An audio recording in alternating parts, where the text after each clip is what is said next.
All right, welcome back to our Powers on Sports and Florida Football Insider simulcast. Now, next up, our next team preview is the University of South Florida Bulls, year one of Alex Golesh as the new head coach. Former offensive coordinator at Tennessee comes down to South Florida, replaces Jeff Scott, who was dismissed last year. And no better person to talk all things USF Bulls and the state of Florida college football than Joey Johnston. Joey's a longtime media member here in the Tampa Bay area, also does sideline work for the USF Bulls radio broadcast and all around sports savant here in the Tampa Bay area. Welcome back, Joey. Thank you, Jason. Great to be here. All right, before we get to USF, first of all, I know you're a big sports fan, tennis fan. We got the U.S. Open starting next week. You ever covered the U.S. Open? Been up there?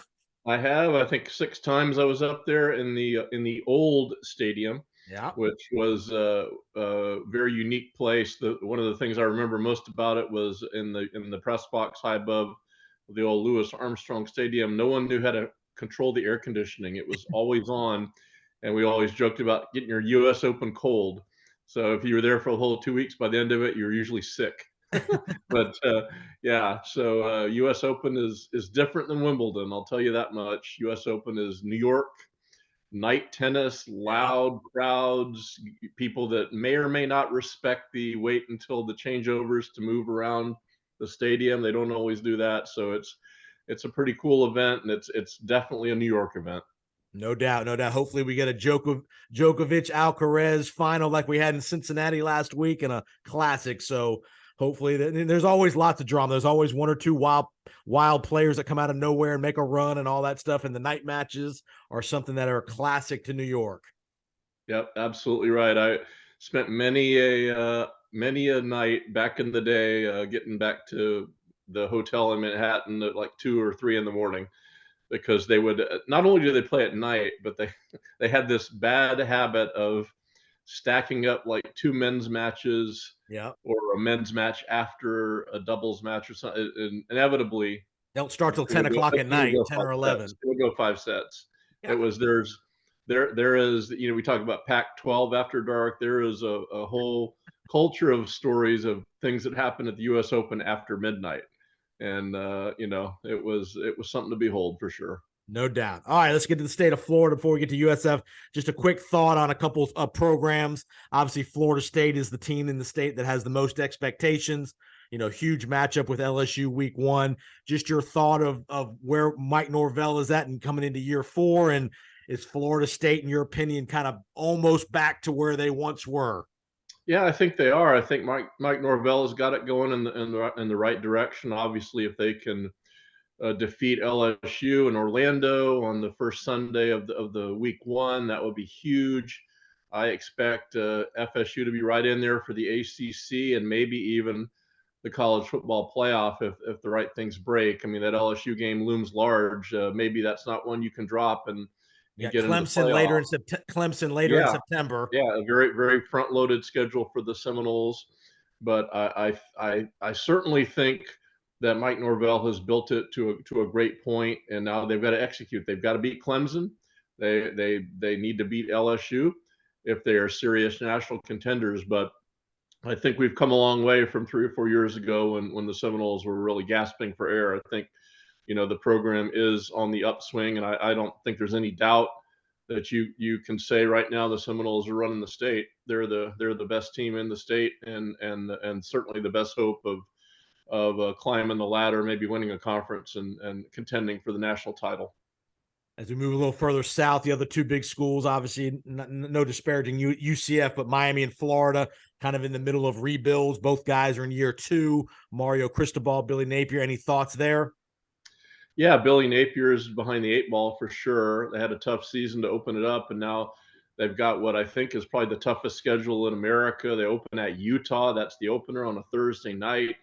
They just have no breaks in this schedule at all. And really, the way college football is going, even though it's year two, he's got to win. He's got to win. The Gators have got to make some headway in the SEC, and it's not going to be easy. And it's not going to be easy after this year when Oklahoma and Texas come in Right. to the neighborhood. So, he's in a challenging position. They beat Utah last year, as people might remember. If they could Right. somehow go out to Utah and win, maybe that changes everything. But you know, they got a new quarterback, Graham Mertz. We'll see how he does.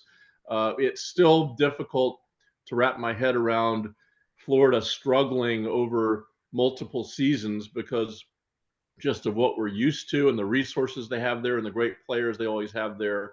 But you know, it's an unforgiving world out there in college football, and Billy Napier's got to get something going this year for sure.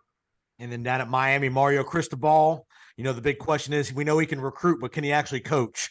Can he Yeah, actually get yeah, some production out of his guys? yeah, and it's it's kind of like I know I hear some of the national pundits. There's a lot of talk about Texas. Texas plays Alabama early, and is Texas back? Is Texas back? And it's almost like a punchline. Is Miami back? Is almost a punchline for the past couple of decades. It still remains one of the most mystifying things that I've ever seen in sports, and I've been around it a long time. Miami's never won an ACC title, not one. And when they came into that league, I thought they were going to win it every year. So for whatever reason, they have taken big steps backward from what they used to be. I do think Mario Cristobal is the right guy down there in Miami to understand the culture of that program and could get the right players in place.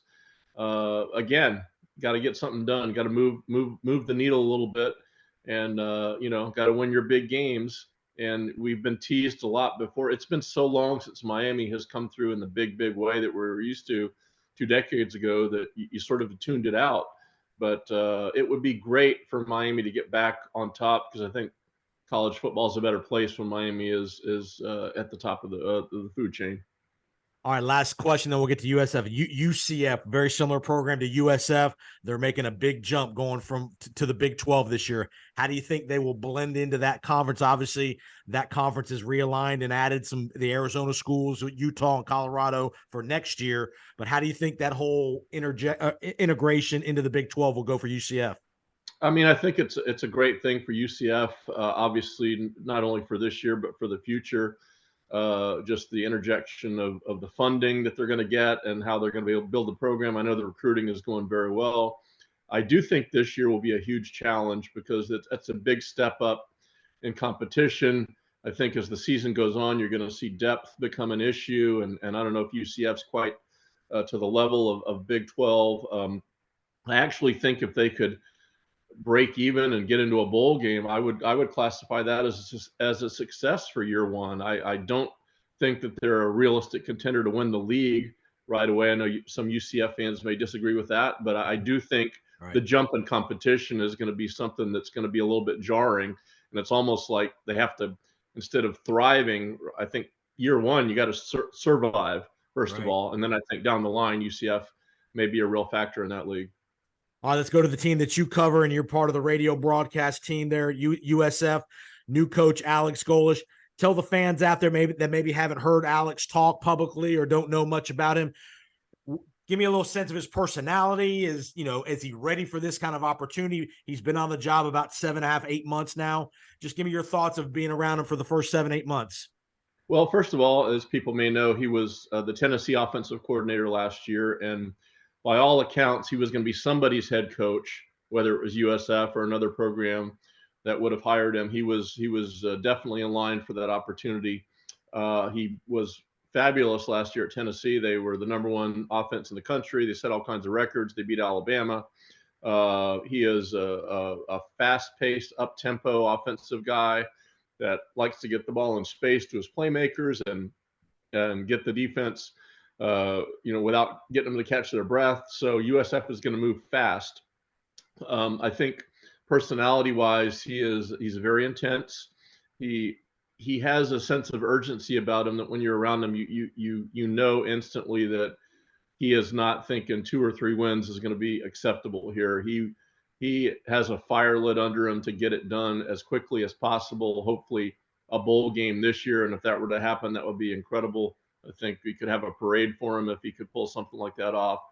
But he is not the kind of guy that's going to sit back and try to rationalize a 2-win season. He knows he's got to win, and he's got to win now. And they've got a lot of new players. They got 38 new scholarship players. So you're going to see a lot of new faces, and we're not even sure who some of these guys are and what they can do. It's all a learning experience for a lot of us. But I do think he relates to the USF culture. And by that, I mean he is a blue collar, hardworking guy. He is not a fair haired child. He came up the hard way. He's coached at every level you can coach, from GA to every position, and now to head coach. So he is a grinder. He's a grunt. He's a great recruiter, and I think he's going to put in the work that needs to be done to get USF back. And it is a lot of work that's needed. And I think he can relate to that, and he's not afraid of it. And he is a guy that he's wonderful personality. He's got a great sense of humor. But when you're done talking to him, he's out. he's back to his office, or he's on the practice field. He is not a time waster. He has a job. He knows his task. He'll be cordial to you and all that, but he's got things to do. And I kind of like that approach, because USF getting back on top is going to require a lot of work, and I think he's going to be able to put it in. Speaking of, the reason why this job was potentially very attractive to him and others, new indoor facility that opened late last year that they're fully utilizing this year, the approval of the new stadium. Give us an update on the stadium and kind of when we think that's going to start, and projected opening day and all that good stuff. Yeah, well, first of all, the indoor, I got to tell you that you know how hot this summer has been for all of us. Man, the indoor is wonderful. Some of those days watching practice, not only for just folks like me, but the players, just to give them a break and get them out of the sun. So the indoor is a wonderful asset for the whole campus. The stadium is moving along. They are projecting a 2026 opening. Next up, and I know USF fans have been waiting for this, the renderings, the drawings. They want to see what this thing's going to look like. And then shortly after that, probably sometime in early 2024, I think we're going to see some shovels in the ground, and we'll start to get this thing built. So it's going to be a wonderful thing for the program, a game changer to have college football on the campus. You really can't understate what it's going to mean, because that is college football. Raymond James Stadium is a wonderful palace of football, a Super Bowl site and all of that. And it's very comfortable, but it's not on the campus. And anybody that's gone to Florida or Florida State or certainly any place in the South, that's part of the deal. And I think it's going to change USF's football program. I also think it's going to change USF's campus. It's going to be a different place. Last question, then we'll get to the actual roster and all that stuff. Any talk in the athletic department about, is USF going to be any part of this realignment? Is there an opportunity potentially to go to I know they've gone under the AAC this year. Are they in any chatter as far as potentially to the ACC, any of that kind of stuff? I mean, I think that's probably the most logical destination if it were to occur. And I would think that would be a great place geographically. My problem with all this realignment is the geography makes no sense. So if USF were to go anywhere, I think the ACC would be a natural fit.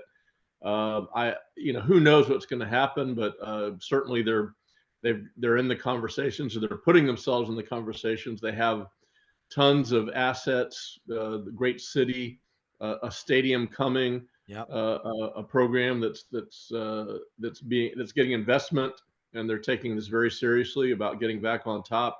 But I think the bottom line is, got to see some wins, got to see this program do some things on the field, and then if the Bulls can do that, then they will make themselves very, very attractive. I think a winning program in a city like Tampa with a new on-campus stadium would be great for any league. So they're going to have some things to sell, but they do need to win some games.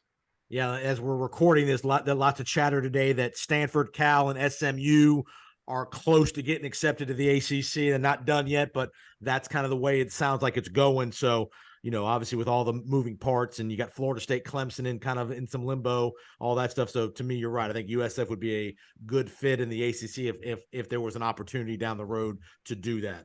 All right, let's get to the roster itself. You mentioned 38 new guys on scholarship. By my count, 18 transfers, and probably that means 20 or so high school kids, something like that. Very normal for attrition like this when you have a new coaching staff. Just your thoughts. Give me a position group or two that you think are going to be a strength of this team early. I think the quarterback room is pretty deep, and that's everybody wants to know about that. Alex Golesh is not officially named a starting quarterback, but the two guys that we all expect to be in contention for that, I'd be comfortable with either of them playing. Gary Bohannon came in last year from Baylor, Yep. just when he was getting things going, and they were in a really tough game with Tulane. He went down, and the season was over with an injury, so he's recovering from a shoulder injury. By the end of last year, Byron Brown came in. He was just turned 18 years old. Right. He completed his first 21 passes against Tulsa, and then he almost beat UCF single-handedly with a Yep. great second half rally.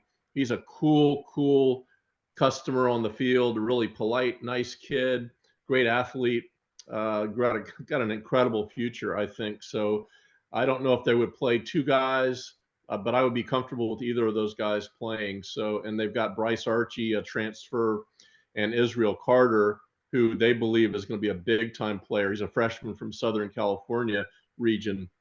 So they've got four interesting guys in that quarterback room. And as we always learn, we're always obsessed about who's going to start. And we learn this every year. We have to relearn it is, man, the injuries happen.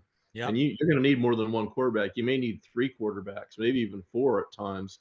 So all of that depth, portends very, very well. I think on defense, they've got some really interesting guys up front, and that's where they really need to improve because as poorly as they've played defensively the last few years, the one glaring thing is just their almost chronic inability to get to the quarterback or create pressure. Their sack numbers have been very, very low. Interesting guy on the edge, Lloyd Summerall, who transfers in from Florida. He was from Lakeland High School, and he is a big, rangy, long-armed guy, an athletic guy on the edge. I think he's going to be maybe one of their big disruptors, and they need disruptors like crazy up front. They've got more beef on the interior, and overall, they've got more depth on the defensive line. That was another thing that came up for sure a couple of years ago. They got some injuries, and all of a sudden they're down to like no depth on the defensive line, which is a major mistake.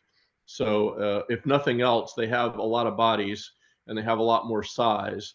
So they just need to figure out a way. Coach Todd Orlando is the new defensive coordinator, and he's done some good things at Texas, Houston, USC, among others. Right. But he's a guy that Alex Golesh says will create problems for an offensive coordinator. They went up against each other a lot in the past.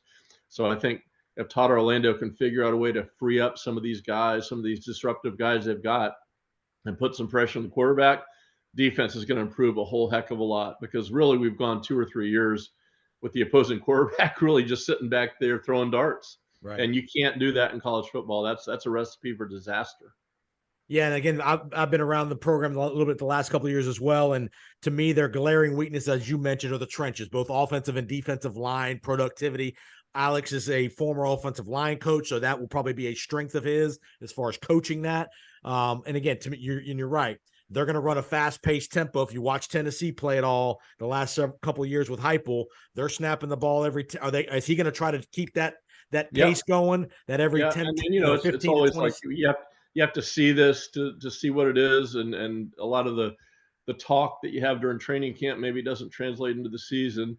But every player you talk to, every defensive player you talk to talks about how fast a pace they're doing this. It's not just, everybody says they play fast, right? Everybody in high school wants to play fast, but this, they say, is faster than fast. This is, crazy fast. So we'll see how it translates. But if they can do that and be efficient and not have, false start penalties and things like that usually come up when you're trying this sort of thing, they could create some problems, because if you have a smart quarterback and playmakers, and you can get up to the line and catch them out of position, you can hurt some people. That's what they're going to try to do. We'll see when they go to Western Kentucky on September 2nd how it looks, but it sounds good. Now we'll see how it looks.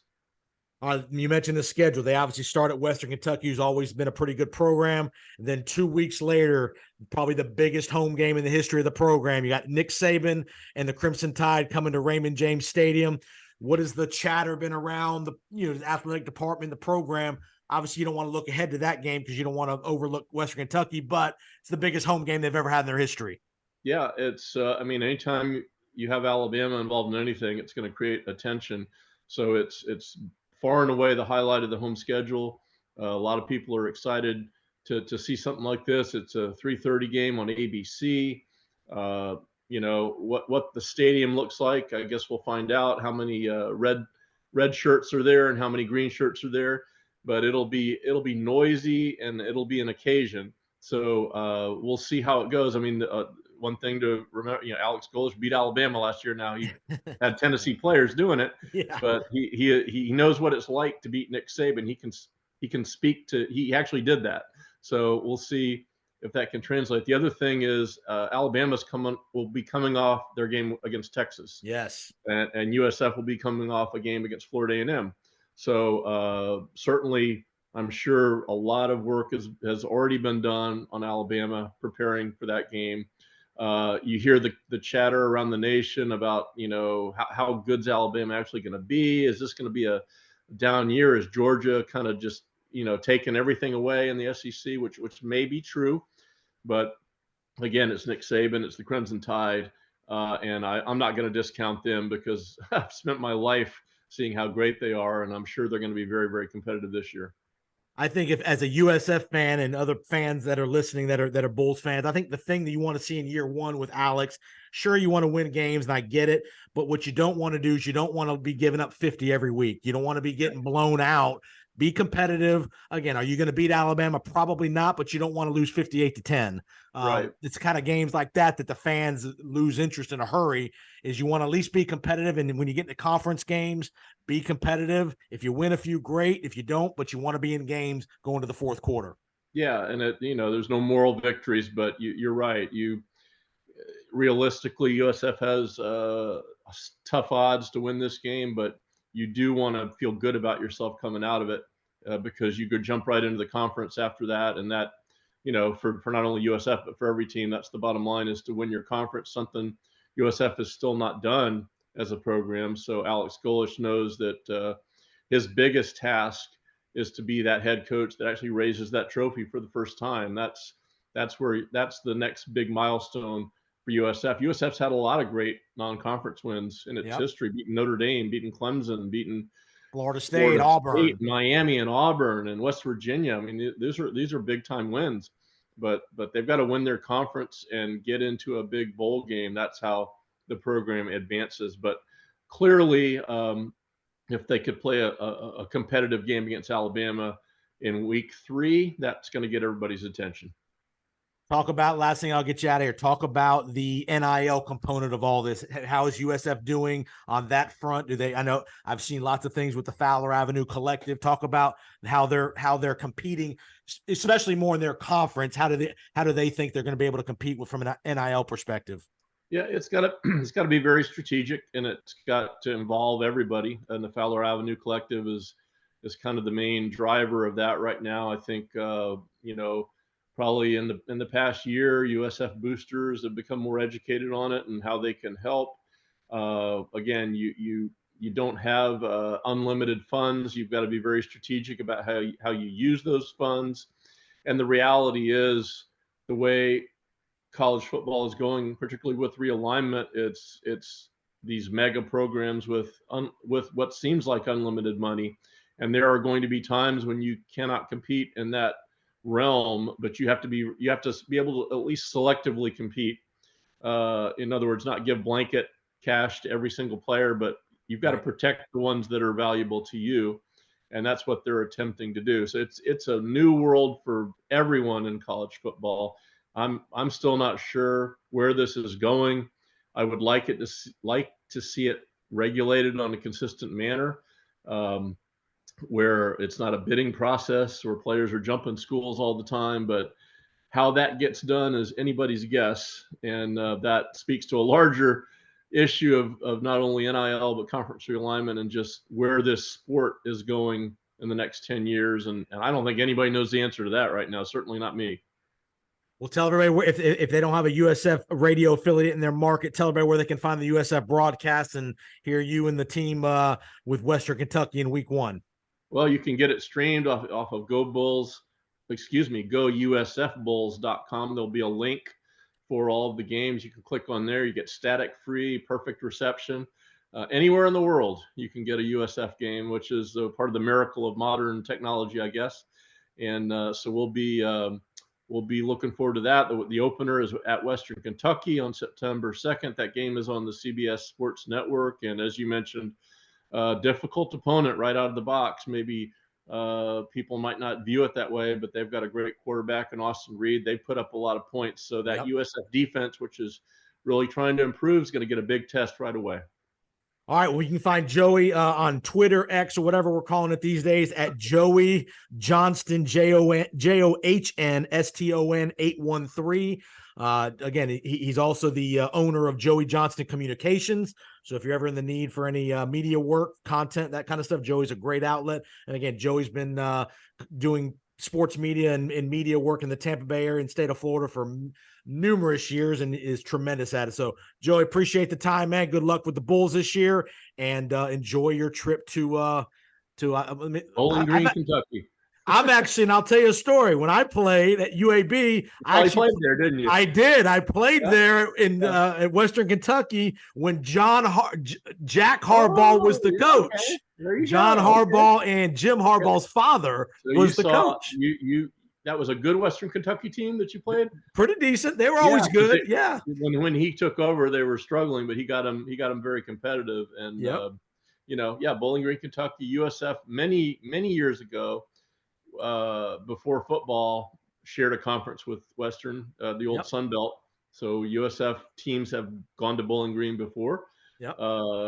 So this will be interesting, and the Corvette Museum is right down the road, from Bowling Green. So I think it's going to be a really fascinating game. I do. Western is going to be a tough out. I kind of think it's going to be a high scoring game. I think it could be really entertaining. So, get your popcorn ready. You could have some big entertainment right away. Week 1.